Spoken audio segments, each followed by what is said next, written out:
Hey there, spooky friends. So we have a very special episode for you this week with two special guests. We did record on location with our mobile setup, so the sound quality is a bit echoey because we are in a room, but this is probably one of the most fun episodes we've ever had, and we really hope you enjoy it. So just letting you know, the sound quality will not be the typical quality you're used to, but it's some pretty great content. So here we go.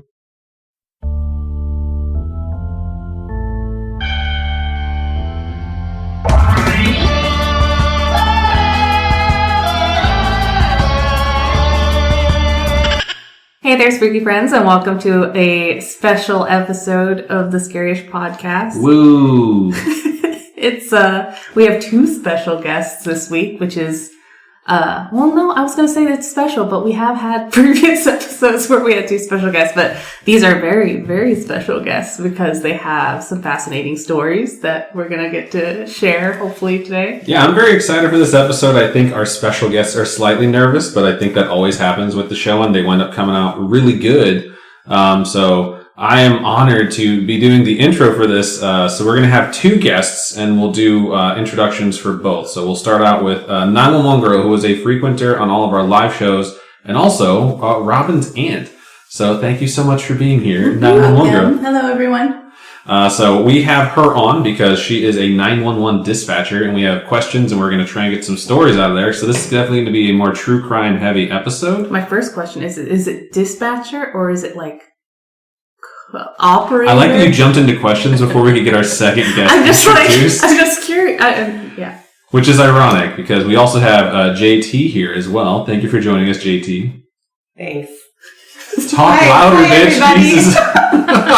You're so noisy normally. I'm just in awe. This is so cool. So these two people that are at the table right now are two of our biggest supporters. So thank you guys so much for being supporters of us. And we are supporters of you. I will say for JT, we have her here because she is a detective. And she has a ton of stuff, as well as a background in military, which I do want to just sort of briefly cover as we sort of introduce you. And she's also Robin's older sister. So this is a Robin family heavy episode, and I'm just sort of honored to be here. I'm like moving my arms in the air, like you can see. I'll put in some swooshing sound effects right there. We also have Robin's younger sister here. She is our first ever live studio audience, so I guess this would be our first ever live show. So if you're laughing in the background, you can't identify who it is. It's not a ghost. It's Liz. That's so annoying. That's terrifying. All right, cool. So first things first, 911 Girl. So I've known you for around 10 years. In that time, you've been a 911 dispatcher. We can get to Robin's question now of what the actual title is. Yes, technically, I am just the call taker as opposed to also operating the radio. That would be the dispatch side. Gotcha. Awesome. How long have you been doing it? About 18 years, almost 18 years now. All right. So that's significant amount of experience. Your career is old enough to vote. No. Yes. Yeah. Almost, yes, in September. Right on. Cool. And JT, how long have you been a detective? 50 years. Oh my God. That's a very good question. 12, going on 12 years now? 12 years. Yes. All right, cool. And before that, you were a Marine, right? Yes. What inspired you to join the armed forces? Just hustling money for college. Right on. Yeah. I love the honesty. I've told her thank you for her service so many times. She's like why? On Veterans Yeah, give you a weird look. Also, the freebies on Veterans Day. That's Veterans Day. I text her. I'm like, Happy Veterans Day. She's like, okay. It's like, I've been to Chili's already. Thanks. So right on. All right, let's scatter some stories here. Let's go back and forth. Like I mentioned, this is going to be true crime heavy, right? So let's start with 911 Girl. What about false crime heavy? False crime heavy? It's always true crime. Why don't people ever do false crime? God, I love your quips. It's what I live for. Who would have thought of false crime as a category? All right, 911 Girl. When you first started doing your dispatch stuff, what was the call? I said dispatch again, but you've already corrected me. I'm sorry. What was the call where you're just like, oh, okay, this is a thing, where it wasn't just like normal sort of stuff, when like the first one that made an impression on you that you can remember from back then? For me, I had been released maybe a month out of training. So I was on my own, taking 911 calls, of course. And I had a lady call me, and she let me know that she had just killed her boyfriend. Oh my God. Yes. And so I asked her how she killed him, and she said she stabbed him. And she told me he's dead. And I said, why do you think he's dead? And she said, because I waited a while before I called. Wow. Yes. So I could see she was calling from a 7-Eleven. Obviously, that's not where it happened. So I asked her where it happened. It was at the apartments across the street. And so I asked her where the knife was, and she said it was over there still. And I just tried to keep her on the phone talking until the officers could get there. And I didn't know it. I mean, I didn't ask, but I didn't know it at the time. But she had also slit her wrist. Oh, my God. They couldn't even put handcuffs on her. Yeah. Wow. Did she pass away? No, she didn't. He did, of course. My brain, that's horrifying. Yeah. Oh, my God. Yep. And I had, newly released and... And you're like, I'm going to make this my career. Yep. That's crazy. And I you were have just so much newly released. anxiety, like, thinking about that. So when it comes to training, like, do they give you an idea of how to handle a situation that intense, or do you just sort of, like, learn as you go? You go through scenarios. Nothing quite like that one I didn't have during my training, but there's classroom environment, where you learn everything, and then you have scenarios where practicals, they call them, where they put you through situations. Wow. Yes. That's crazy.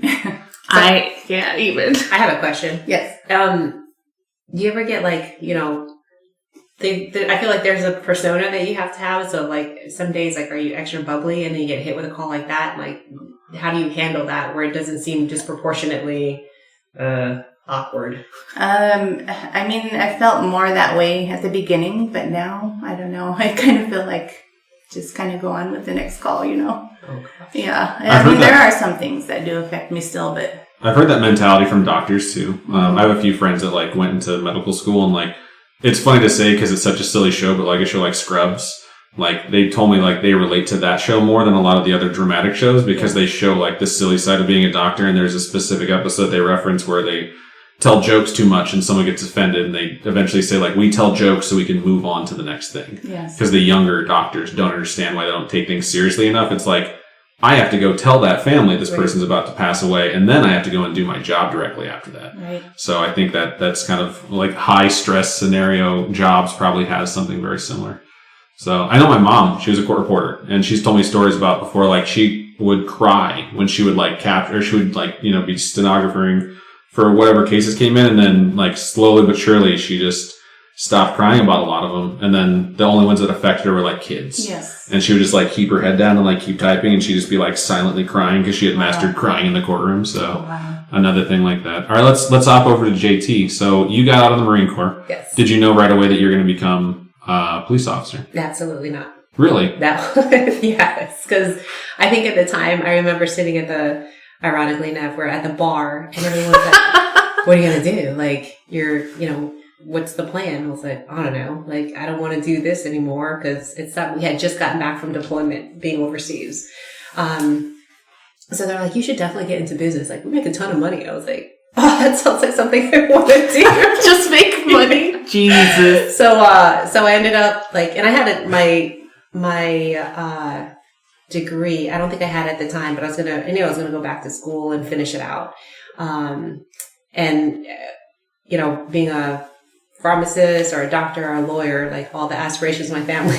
The very Asian part of this interview now. It was not going to work out for me. So I went back. I knew I was going to finish school for business, and I wanted to do marketing. So I said, oh, that's perfect. I can be in business. It'll go hand in hand.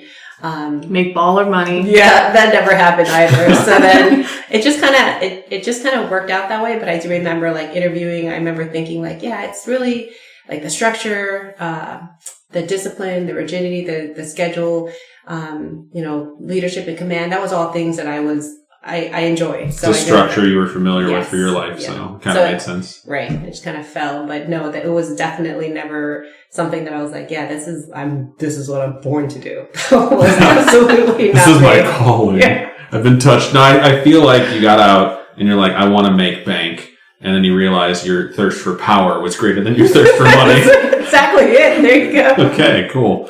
So kind of similar question to 911 Girl. So what was the first thing that happened to you when you were an officer? When you were just like, okay, like this is the real deal. Like it wasn't just day-to-day or calm stuff. Was there something that you can remember from the early days that kind of stuck with you? Oh God, this is Yes, I can. But it's not that's why I said, I'm like, I don't have any good stories.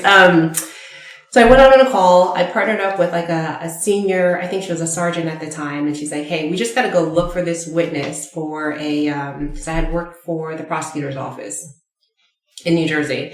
And she goes, we just got to look for this witness for this case. It's going to trial. We went across the street from where the office was it was a church, but we knew predominantly homeless people and vagrants and hung out there. So we went around and I remember, it was just fresh out of the academy. So I was just, holding this picture, helping this other senior, sergeant out. And she was just kind of showing me the ropes. And we got to one woman and she looked at me and she's like, no, I don't want to swear, but I don't know who the hell that is. And we're like, okay, well, thank you. And then she ripped the paper out of my hand. And the sergeant looks at me and she's like, we're not leaving here without that paper. And everything went downhill. But the long and short of it is, did you tackle them? No, I got punched by a homeless woman. But here's the thing. It wasn't like you're telling me you don't have good stories, and you've been holding back a story where you were punched. This is so terrible. Oh my gosh. They're still sending me emails about Oscar the Grouch getting punched, and I was like, oh my god. They're like, you've been doing this for 12 years, and people still email you about the first yes, or when we go out and we see each other, like, remember that one time you got punched by a homeless lady? I'm like, yes, damn it. I wish everybody else would forget. Everyone remembers their first. You got punched by a homeless lady, and then you're like, this is what I want to do with my life. I'm going to be a police officer. Well, she started coming at me and saying a lot of racial slurs, and at that moment, you kind of had this hesitation where you're like, okay, well, she's drunk, clearly, so you don't want to be the aggressor and attack in that moment, but at the same time, you're like, what the hell's going to happen?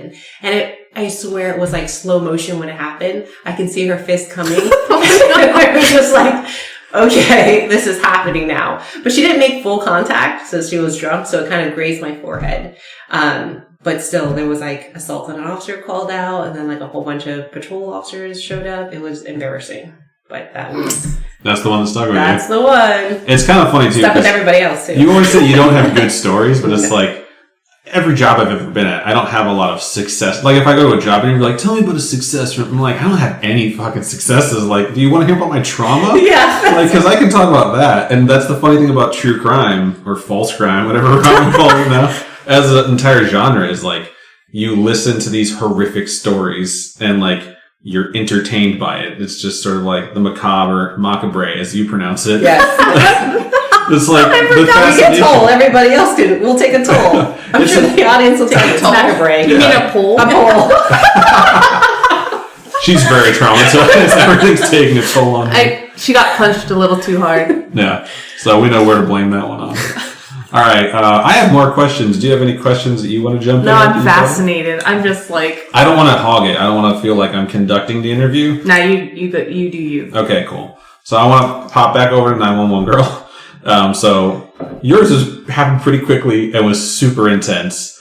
So I'm curious if there's stuff along the way. There's always been a moment where I've been in my jobs where I've realized oh, I'm good at this now.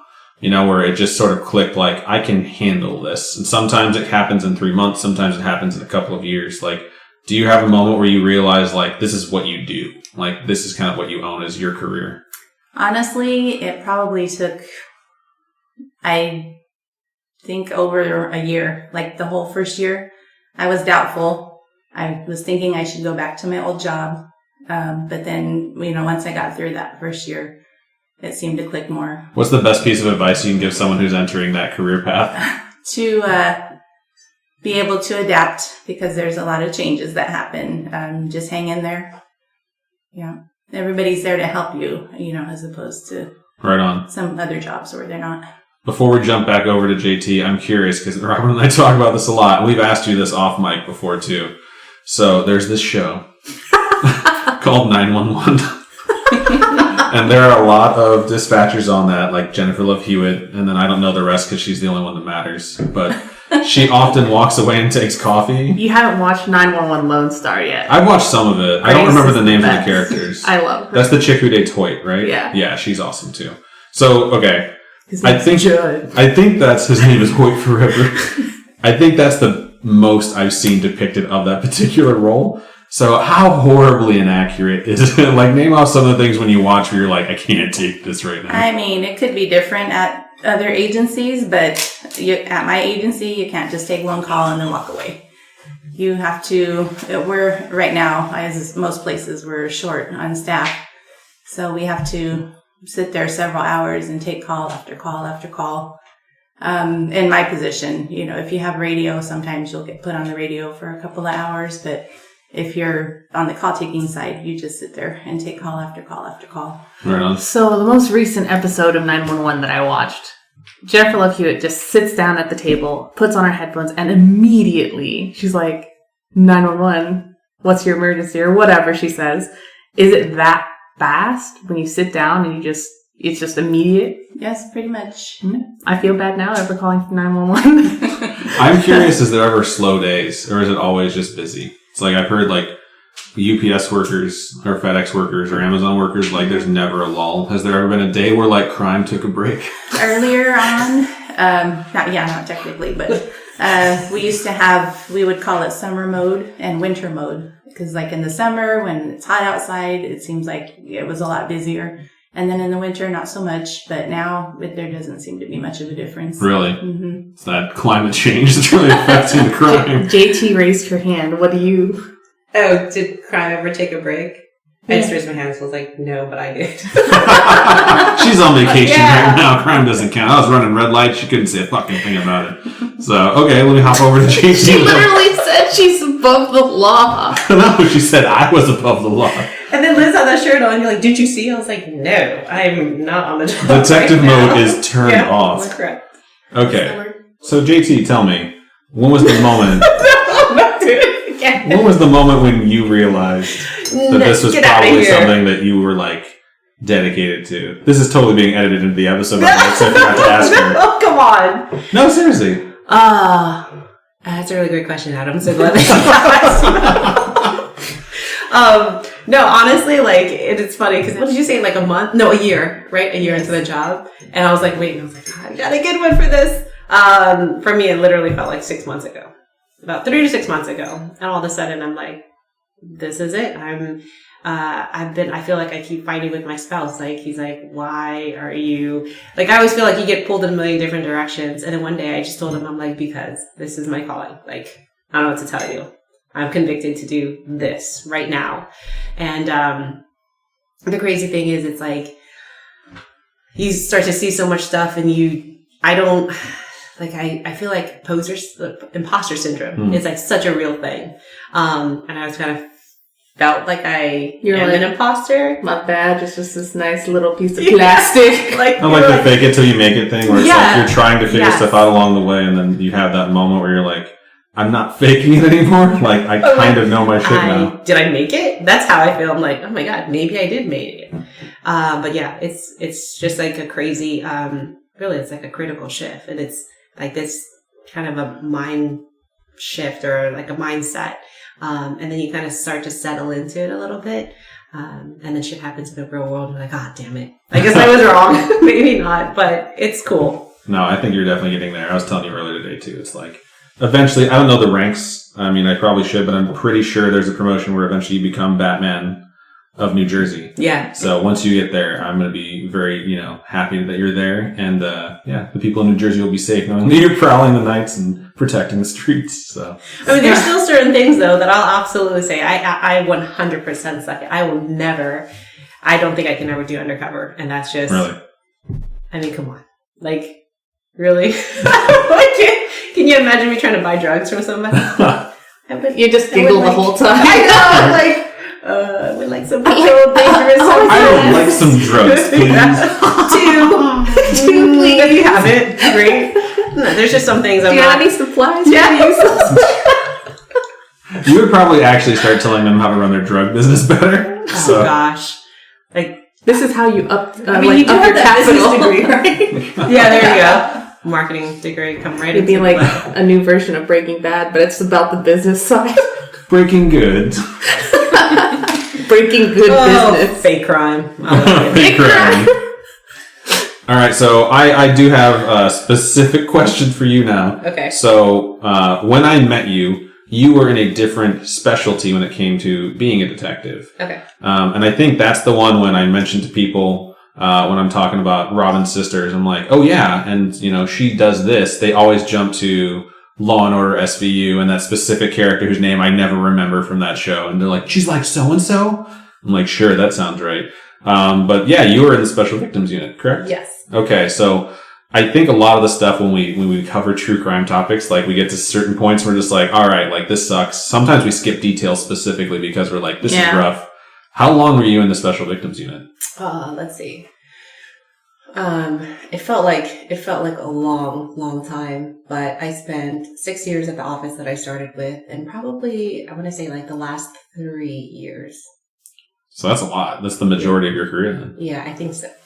So how are you able to do that job and keep moving forward as a human being without just letting it sort of break you down? Oh, that's such a good question, because it's so funny, because I do a lot of training now. And I always look back and like, that's my primary example that I use when I do that training for resiliency, because I didn't know how. And I think that was the problem. I feel like there's a lot of, just people, I think in our field in general, right, that don't have those, like, I guess those tools in their toolbox to be able to equip themselves to handle it. But we were talking about it earlier, and you do end up joking a lot, and it's a very dark humor, but I feel like everybody else that kind of does it is in the same boat. But yeah, it's definitely not easy. I'd say there's a lot of drinking and like just inappropriate jokes involved, and I think I feel better looking back and realizing like how burnt out I was and how terrible things were, and how much of my job that I actually took home. But luckily I'm not in that unit anymore. I'm in a much worse. No, it's not, but it's a much different unit, I was going to say. So do you not want to talk about the unit you're in right now? No, I mean, we can. It's, so I'm not as interesting. I work on the shooting response team. So I forgot about that. Oh, yeah. Anytime there's an officer involved shooting and there's a death as a result of it, then we would get activated, we get called out, and then we have to conduct the investigation. So, people are like, well, what do you do? I'm like, I'm a knock. God. Like not an N-O-K or K-N-O-C-K, whatever. You're an M-A-R-C. Yeah. Right, internal affairs. Okay. So I think that's something too, because every time that something happens where there's an officer involved shooting, I don't think people really have insight into like the sort of investigations that are conducted. So that's super important to know that that's something that there's a specialty that has people go out there. I am curious because I know you spent time in like tax fraud too, right? Insurance fraud. Insurance fraud. So riveting stuff. Yeah, I was going to say that's a very different thing where it's probably not as much of taking a toll on you as SVU did. Yes. But there's got to be some measure of like SVU, when you solved a case or you caught someone, you stopped someone. Mm-hmm. That's a rewarding feeling versus like insurance companies fucking suck. So it's like, yay, we caught someone who was defrauding an insurance company versus like catching a monster. So like when you shifted over, were you more relieved like with the day to day, but like disappointed with like the end result? Yeah, that's exactly it. But listen, I think I waged the war on insurance fraud quite a bit. So there's that. Take that to the bank. Yeah, it actually got to the point where I was like, it's such a lull that I am now, and again, I don't know if you feel the same way, but like you are so used to performing at this level and having there's this level of anxiety coming into work that when you don't have it, it's almost like you don't know what to do with yourself. So then that's when I realized I'm like, yeah, this is not the healthiest thing. But at the same time, I feel like you're so like, I don't know anything else that I'd rather be doing, I guess is the best way to put it. Is that something too that you think relates to people that are in the armed forces, that are in like high tension situations where they sort of get used to the stress? I know there's some people that come back with post-traumatic stress disorder. And I think we had someone on the show named Rhett who talked about being like in special forces during Iraq and how it's something that, he didn't really crumble under. It became more like of an addicting thing where he had to like acknowledge it within himself. And like, you just sort of have to cope with that. Yep. Oh my gosh. Actually, it's so funny because I remember listening to that episode and I'm like, this guy is amazing. That's awesome. He should be like the spokesperson for resiliency training. Because the reality is there's there's definitely a reason for why first responders and military, there's such a high suicide rate.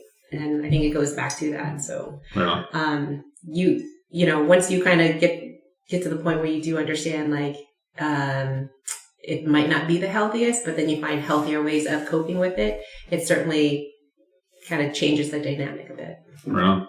So now I have a question for both of you. And 911 girl, you can answer first, because this is something that we get messaged to us a lot and we've been asked to investigate, and I think we've actually covered before. So there's studies that have been done that say it's not a real thing, which I don't believe. So I'm just going to ask two people in this field right now. Are ghosts real? No. Oh. When the full moon is out. Oh, Yes. Okay. When the full moon is out, does stuff pop off? Yes. So, isn't that for you too? Yep. Okay, so I don't know why studies show that that's not the case, because like all my friends that are nurses as well, they're like, their rooms are completely full. Like they have the craziest cases that come through during like the full moon. Are there any things that you remember from a full moon happening? Nothing in particular, just the type of calls we get. It seems like whether they believe it in their mind, we get a lot of those type of calls that come in. And in fact, I've asked my trainees several times, is it a full moon today? Because of the type of calls we're getting. And it usually is. But nothing in particular that I remember on a full moon. Right on. Same. You didn't see a werewolf? I was waiting for someone to say like lots of bites get reported from these large dogs. I'm trying to think if there's anything, but I just know that and I take the more scientific approach, right? Like, I think that the reason why more things happen is because it's brighter out at night and you can see things, so then you're able to move through the shadows more so than you would. It's fascinating that you just said that, because as a young man, when I would do things that were illegal, I would pick full moon so I could drive with my headlights off. And I was like, it'll be easier to get away. So I think you're 100% correct about that. But hospitals, though, definitely get full during full moons, too. That also might be a psychological thing, because a lot of people that are having some sort of like mental illness or have some sort of medication, like might think that, you know, because the full moon is out, like your symptoms are worse. And thinking your symptoms are worse is like a direct way to make your symptoms worse. As anyone who's ever had a panic attack and then had a secondary follow-up one later on in their life being like, is this happening right now? Is this happening again? Like, it just sort of builds on it. So I wouldn't be surprised if that wasn't the case. So, all right. Now I just have some general questions instead of these super specific ones. Now, one girl, we've asked you to come on the show. We went kind of back and forth on like when the timing was right, and then I completely sprung it on both of you guys tonight. So I'm pretty proud of myself for that. When we were asking you to like prep, like, if you have any stories that you want to share, like which ones were in your head that you haven't already shared? The only one that comes to mind was kind of a spooky story. They told this to us in the academy, so like you always say, take it with a grain of salt. I think my actual disclaimer is this could all be bullshit. But we don't want to insult anyone here. They had a call at a McDonald's. It was a burglary call, because they could see a man sitting in the lobby after the lobby was closed through their cameras that they have in the office. So on those type of calls, they send K9. So they went to enter through the rear door, but the dog would not go in.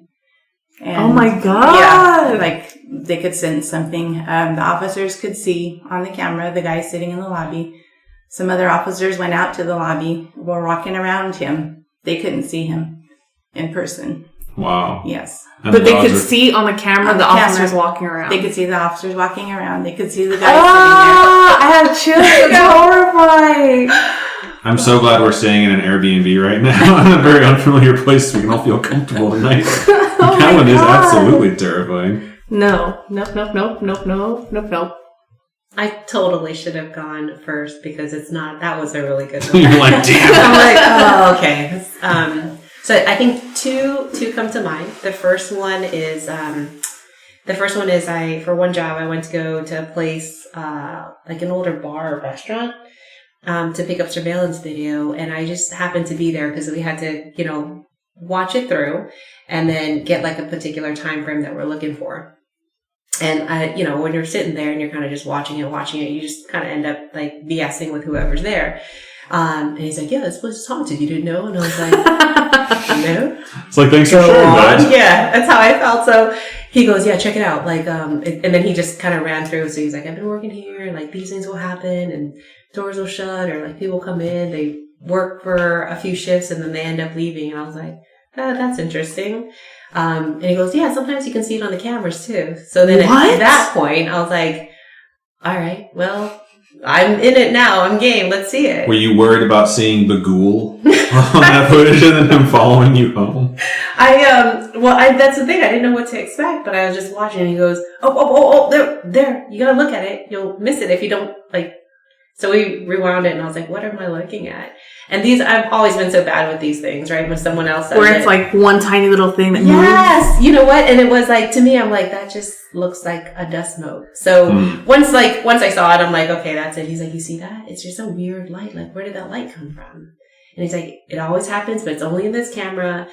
And I'm not going to lie, like at one point he's like, do you want to go downstairs? I was like, nope, I'll just take that footage. I love the scientific side of your brain, like, that's a dust mote, like catching the lights. Like, you want to go check it? Like, fuck that. I have a gun that doesn't shoot spirit bullets. Spirit bullets? That was exactly the reason. So I was like, no, I'll just take that footage and be gone on my way. Good day, sir.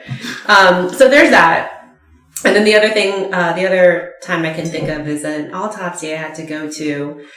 You have to go to autopsies? We do, generally, because if there's an officer-involved shooting, sometimes we were on scene on scene when it occurred and everything happened, so you know the positioning of everything and everybody that was there. But then, like, for the autopsy, that usually happens the following day if, you know, whoever is working on him, they're like, well, can you tell me a little bit, background information, knowledge, what happened, what are these scrapes and bruises from, or whatever, then we can at least offer up the information that we received from the day before. They can get it in real time. So I remember being at one, and crime scene was next to me, and we're just kind of hanging out, talking, waiting for, you know, just everything to go through. Like, they got to cut out, we got to be there for everything, we bag up all the evidence, and then take it. But I don't know if it was just like the lack of sleep or what, but at one point, they started cutting him up, and I feel like he was like moving, like I could see it. Like you can hear the clippers, or hedge trimmers or whatever they are, clipping through the rib cage. I'm pretty sure they get them from Home Depot in the gardening section. He's good on ribs. Perfect. But give me 8. No, so you clearly, the guy's dead. They're going through and cutting his rib cage. But like, from where I was standing, I felt like his chest was like moving up and down. I was like, there's no way. And at one point I wanted to be like, do you see, like the guy next to me, I'm like, do you see what's going on? But then I was like, you know what? I'm just nope, I think it's not. Like, the doctor didn't stop. Nobody else moved. It was just one of those weird moments that you had. So I was like, maybe it's just lack of sleep. Or you saw his spirit leave his body. Or he was alive. You witnessed a murder and he didn't even realize it. That's all accurate. It's Jersey. Everything's legal in New Jersey, so it must make it really hard to be a detective. So when you watch movies and TV shows and stuff, they always have those like red rods that they stick in holes. Do you guys use those too? We don't use those. Crime scene uses it, and the when they do the autopsies, do they stick the rods in the holes to see the trajectory? Wow, got it. Okay. You did transition to rods and holes pretty quick, and I was kind of unclear what you were talking about. So I'm glad we did clarify that. I've seen a photo album of those when your uncle was involved in an officer-involved shooting. I was at the office waiting for him, and the photo album was there, and they had, you know, all those rods. Oh my, I don't know if I could handle seeing a bunch of pictures of those. Watching it on TV is one thing, but knowing like those holes in real people.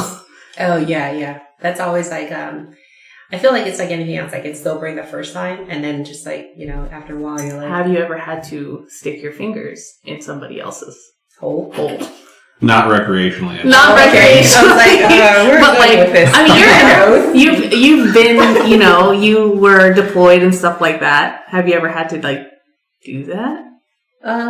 She's not a medic. Yeah, no. Okay. Can't say I mean, sometimes, you know, you never know. Like, things happen. Sometimes you gotta... I'm pretty sure the crocodile hunter used to put his thumb up of everything's butt that he hunted, so it's a valid question since you're a detective. Makes sense. Anyway, enough about rods and holes. Wow. All right, so I do have at least one more question for you both. So, you know, we kind of went over some paranormal stuff when we talked about the full moon, which is awesome. So we've talked about like the job stuff extensively. And that is not what defines both of you as people. You know, you guys are very different. And when I talk to you guys, I, don't see you as your profession. I think that the listeners that might hear this and like identify both of you as that. So I'm curious, is there anything spooky that's happened to you since we're true crime / paranormal outside of your work? Have you ever experienced a ghost? Okay, so the funniest thing is She's like, I'm going first this time. go right ahead. I feel like our family is definitely superstitious, and we've grown up like hearing all kinds of stories, right?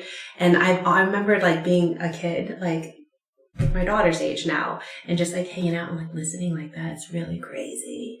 So I was always fascinated, and I think that's like a lot of the listeners of the podcast. Back in the day, they used to talk about all the haunting things that happened to them. But like, if I watch horror movies, my mom's like, you watch too many horror movies. There's going to be something wrong with your brain. And it's like, you guys actually experience all this stuff. Yeah. And you're saying horror movies is where it's wrong? Like, I don't understand. Well, nobody ever sees like the trauma that they got, so there's that.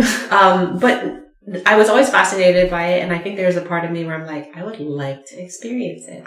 What? Like, just because then I have like this cool story. But you know what? The just weirdest want it thing for an is, interesting topic. Saw a ghost once. It's like, hey, you guys are you're cool under oath and we were asking you questions about a case.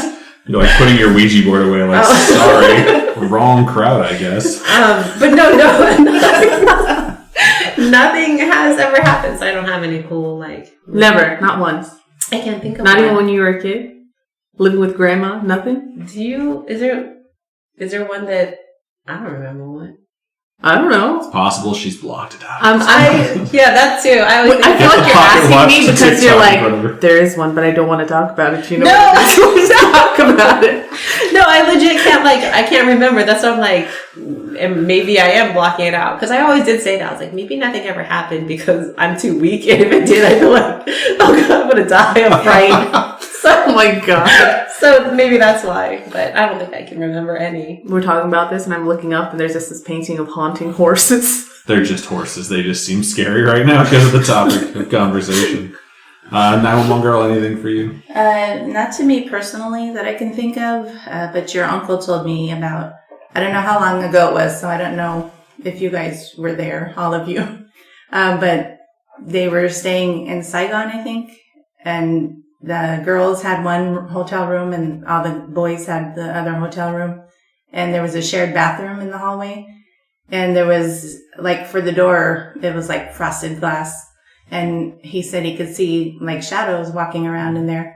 So he went to look in the girls' room to see who was in there because he said all the boys were in the room. And nobody was in there. So he went and opened the door and nobody was in there. And they couldn't have left because he was in the hallway. He would have seen them. Yeah. So he just saw the shadows in there. Nope. Big nope. And I think that in Vietnam, it's so haunted. That whole country is haunted. And so many stories from, like, parents, family, like... Yeah. Actually, it's so funny that you said that because I remember that story. Those are one that I remember hearing. So he's like a diehard cynic, right? And then he's like, that's the moment that he's like, maybe I was wrong about this outlook that I had because it happened and I experienced it firsthand. I think that one rocked him. But I remember hearing that thinking like, oh my God, that's so cool that happened. I'm glad it didn't happen to me, but that's so cool. That's so funny. It's so cool. You saw the disembodied spirit of a dead person? Oh gosh. That's awesome. Right on. Okay, so I have one last question, and then if you guys have anything additional you want to share, feel free. But my last question is specifically about, we're called Scaryish, so what's the most scared you've ever been, regardless of if it's in your profession or outside of it? Great question, Adam. Thank you. All right, I gotta think about this one. Mine, it's lame, but honestly, it's like getting punched by all this. No, even that one, I was like, oh, my face is gonna smell. I was so mad because I was like, if anything, that bruised my ego more than it did anything else.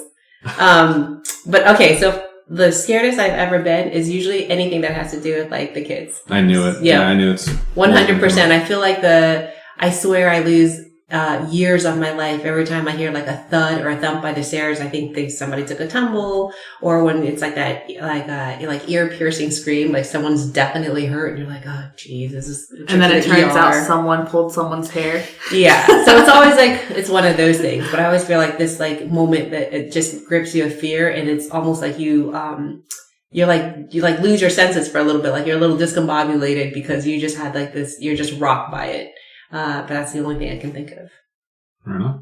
Wow, you in your job, and you're like, oh, the scariest thing's my kids. Yeah. Aw. I think that goes a long way in talking about like supernatural things or just monster human beings in general, and like that can be a scary thing. But there's ways that you can deal with it. But when you have the fear of the unknown, especially with like your kids, it's a completely different thing. What about you? The same for me. Your cousin was a twin. And I was at work one day, not in the job I am now, but I got a call from the fire department telling me I needed to go home. And the fire department? Yes. And because, I knew it was one of them, they couldn't tell me, they wouldn't tell me on the phone. So I was so scared driving home, crying, I don't even remember how I made it there. But yeah, unfortunately, her sister passed. So, and even at the hospital, they were still working on her, but just that whole time, ever since I got that phone call and the whole time until she passed, was the most terrified I've ever been. Huh? I remember that too. I was in middle school. It was like a huge thing. So sad. Yeah. Thank you for telling us though. Oh, you're welcome. That's very sad. I know there's a lot of people that listen to that have lost someone or had something like terribly tragic happen. So I think everyone kind of relates to that. And I do think it's fascinating that we cover these things that are like scary. We cover like werewolves or vampires or ghosts or demons or possessions. And you can talk to people about stuff like that. And even if they've experienced it, it comes back to something very human and very real. I think that's sort of where the fascination comes from, is like, this is something that's not as traumatizing as real life. It's like, I think that's why like a fantasy book is more fun to read than like a history, because it's something where it's like the bad guy is always very well defined. If you read histories, there's always like shades of gray and you're never quite sure who the bad guy was. And that's how like real life kind of is too. So I just think it's very fascinating to have two people that have very intense, high stress jobs talk about stuff. And then when we get down to that, base level, it's very human and very real. So thank you guys for being on the show, and thank you guys for talking to us. Question. Oh, please do. Has there ever been like a call or something that you guys had to answer or go to that you were like this close to quitting because you just didn't want to do it anymore because it was just so traumatizing? Oh yeah, that like one comes to mind right away, and that's the one that probably sent me over the edge for the sex crimes unit that I was working in. And I talk about this too in resiliency training, but I had gotten a call. I had just gotten back from maternity leave, and I don't even remember how much time I took off, but I just remember it was just such an intense unit. So I felt guilty taking off more time. So it was just whatever time was allotted, maybe like a month and a half. I don't remember, but it was a very short amount of time. I came back. And then my very first week that I was on call, I got a call. They said, we have a child at the hospital. He definitely came in with bruises and potentially sexual assault. We don't know. But he's in the hospital right now. And if he dies, Major Crimes is going to take him. If he lives, it's our case. So I went out with a friend of mine who was in the Major Crimes unit at the time. And that particular case, like just following the whole thing, he eventually ended up succumbing to his injuries, but it was such like a traumatizing one. I was like, that one took me over the edge for sure. And that's why you're like transferring departments. Yeah, I insurance fraud, please. And it's crazy because it didn't hit me all at once at first, and I was like such in denial of it because I'm like, this is my job, this is my calling, like this is what I'm supposed to be doing. But it got to a point where I'm like, oh no, this is like how I'm handling things is not the healthy or the okay, like the good way to do it. I just never recognized any of that at that time. So yeah, that's the one. That's crazy. Well, for me, fortunately, I wasn't there on the night of 1 October, but I think if I was, that might have been the one. Yeah, I think we've talked about 1 October a few times on the show. And I think it's important to note that like Robin and I are Las Vegas natives, so like, what was that night like for you? Like, since you weren't there, I mean, for us, we just went to bed and we woke up and we had a bunch of text messages. I had a whole bunch of people text messages asking us if we were okay.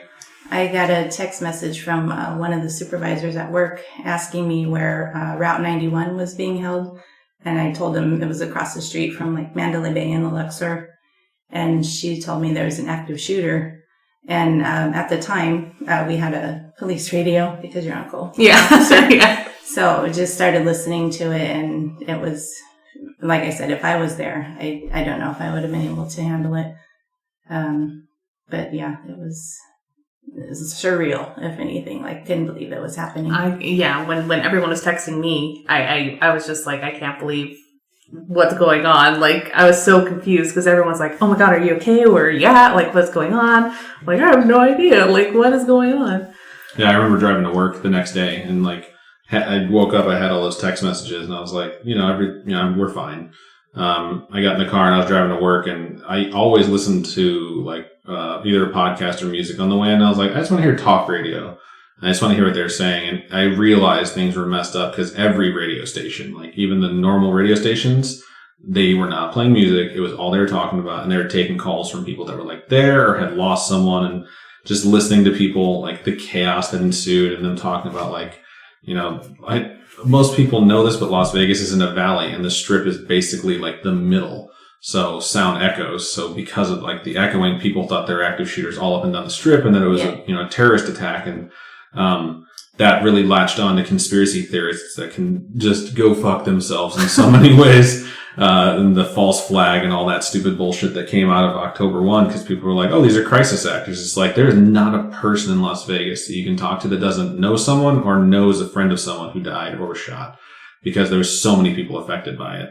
And just driving to work, I was like, damn, like this happened here. Like this happened 7 or 8 miles away from our house, like a mile and a half away from where I worked. And I was going to UNLV, and UNLV is like across the street, just about. It's like right next to the airport. So just walking on campus, you can literally look up and see the window that got shot out. From our parking garage. I remember we texted each other and I was like, I can see the window that got shot out from where I'm working, and you could see it from where you were taking classes. Yeah.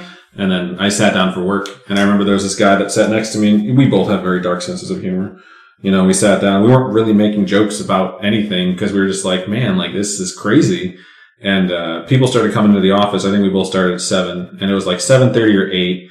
And he just turned to me and goes, oh man, like this is the first time since 9/11 that I have to sit around and wonder whether or not a coworker's coming to work, because he worked in New York at the time of 9/11. And I was like, oh wow, I didn't even think of that. So the whole day, like people are coming in and we're used to saying hi to everyone. Like someone's late, you just start getting nervous. And I think that was like the first time I realized like, God damn, like this sucks. Like this is not just like, it didn't affect me because I wasn't there. And that sort of like ripple effect going out into the community of Las Vegas was definitely very like, I think I started to like really realize that Vegas was my home when that happened, because I've always been like a Chicago transplant.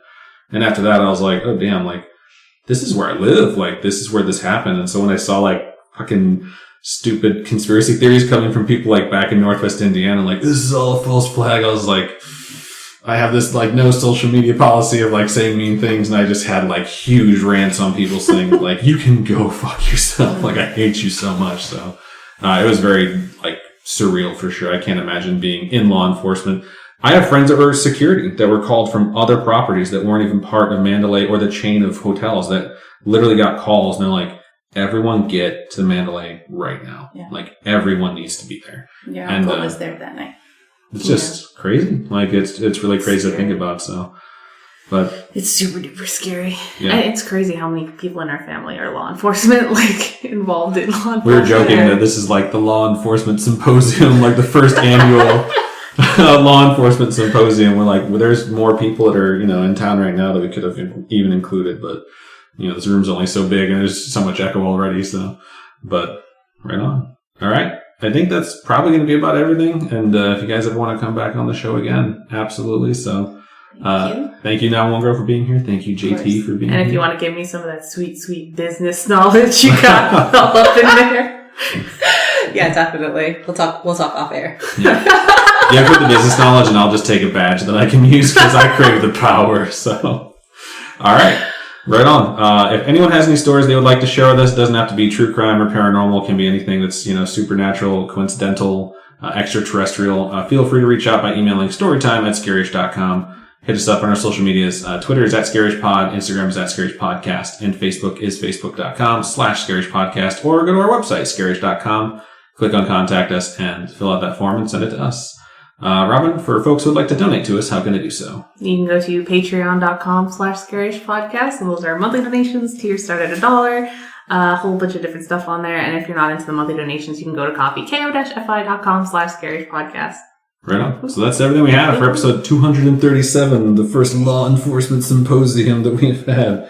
So thank you guys so much for being here. We sincerely appreciate it. Thank you for everything that you do, not just in supporting us and our show and us as people, but just in general for the community. And I think it's a really good thing to have people on here so you understand, like, anyone that has something that bad happens is like, call 911. So the first thing they say is like, 911 is people that are like there to help you, and two of them were sitting at our table and telling you their stories. So I hope you guys appreciated it. So I think that's everything. You don't answer to 911. You're like, no, I'm on vacation. Bye, Felicia. All right, that's everything we have. She is everything. do you guys want to sign up? Sign us up? On three. Wait, are we doing 3? Yes. 1, 2, 3. Keep on creeping And on. we'll talk to you guys later. Bye. Woo!